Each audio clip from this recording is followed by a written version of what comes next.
Së pari, ne nuk kemi marrë ende ftesë nga zonja presidente, natyrisht që do të konsultohemi me të, e dim që për herën e dytë, eventualisht, është në diskrecionin e saj çështja e mandatarit për formimin e qeverisë. Nga ajo çfarë dëgjuam dje dhe në bazë të rrethonave që ekzistojnë,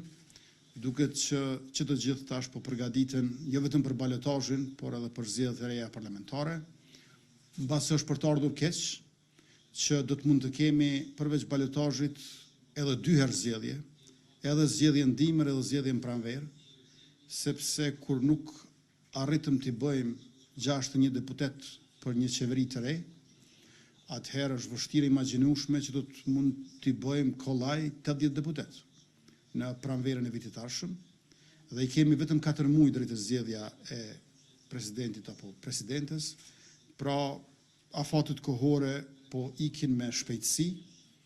dhe është për të ardhur keq se përveç balotazhit do të mund të kemi edhe 2 herë zgjedhje, kemi mundur së paku këto zgjedhje të dhjetorit t'i evitojmë e t'i kemi eventualisht vetëm ato në pranverë. Por